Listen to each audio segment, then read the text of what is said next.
Fresh from the showcase here at SwissWatchExpo, we have the Zenith El Primero Stratos Flyback Chronograph. It's a mouthful, but I'll show you why it's a cool watch coming up.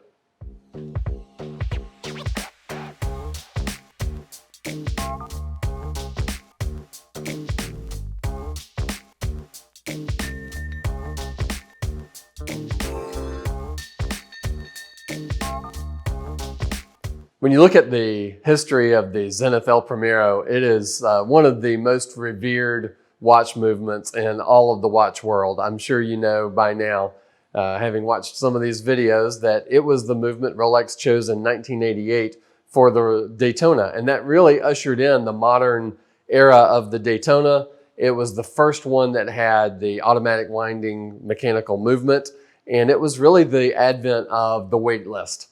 Until 1988 with the Daytona, we had never seen a wait list for a watch from Rolex. And I don't think there's ever been a time that you could just walk into a Rolex dealer and buy one from 1988 to now. So this is the movement that they chose for that watch, and it is considered by a lot of people to be the greatest chronograph movement ever made. It's a high beat movement. It beats at 36,000 beats per hour, which gives you on the chronograph tenths of a second instead of eighths. It might not sound like much, but when you're really measuring those split seconds, it could come in handy. But it also, because of the higher rate of the beat, it arguably should be a more accurate movement. And Zenith has really made their history on reliability and accuracy. This watch is based on one that was commissioned for the French military in the late 90s called the Rainbow.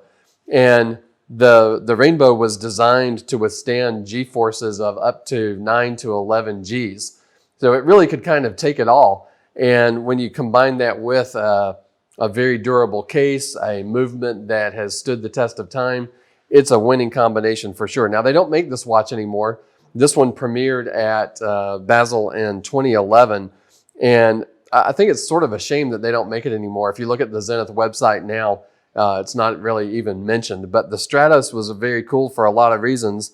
This one, it's 45.5 millimeters in case diameter.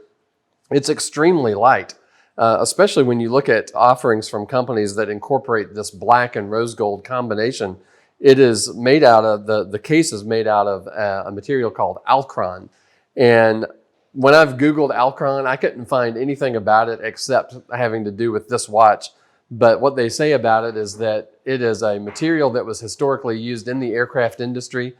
It's an alloy of aluminum and titanium, and then it's coated in PVD. But it is a shiny PVD, so you don't get this all black matte look that a lot of other companies use. And then you have the inlay of the 18 karat rose gold.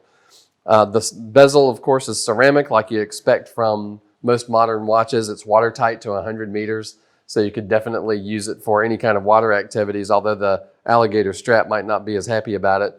It does have a double deployant buckle, which is push button activated, and so it's not going to pop open when you don't expect it. But of course, the star of the show in this watch is this El Primero movement. So you've got an exhibition case back so that you can see the movement. Definitely want to be able to see the movements on most of the watches I buy.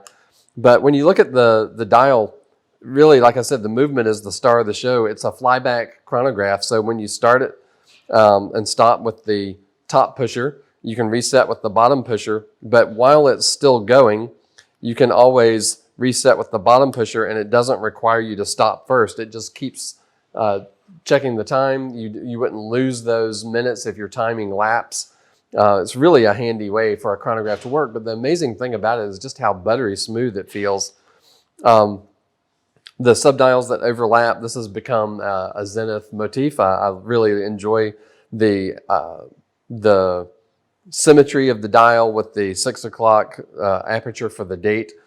And there's loom all over it, of course. One of the things that's really interesting about this one to me, it has a telemetry scale on the inner chapter ring, which is something that you would use to check the distance against a audio cue. So it's kind of like, you know, if you saw a flash of lightning and started the chronograph, the telemetry scale would tell you how many miles away that flash of lightning occurred. So really interesting. I can't think of another watch that includes a telemetry scale.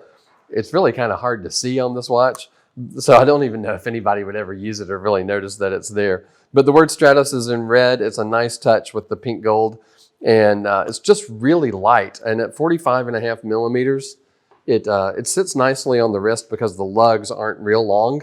So even though I don't have a huge wrist, mine's probably a little smaller than average. I think it's a watch that I could definitely carry and that I would enjoy wearing.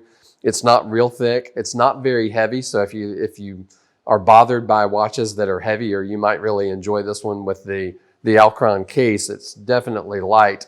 They said that it is much more sturdy and harder than carbon fiber, but a lot lighter than most other materials that would fit that description. It's also chosen because it's extremely resistant to magnetism and corrosion. So the watch itself, the fact that it's made out of an anti-magnetic case and then has that high beat movement, it would probably be extremely reliable over many, many years. Give us a call here at SwissWatchExpo. I don't know if we'll still have this one in. It's a rare watch for us to have. It's not one that you see every day, but we typically are stocking Zenith watches that are in interesting and unusual configurations. So give us a call, search the brands up at the top on our website. You can click on Zenith and see everything that we have in stock at the moment. And give us a call. We're happy to talk watches with you anytime.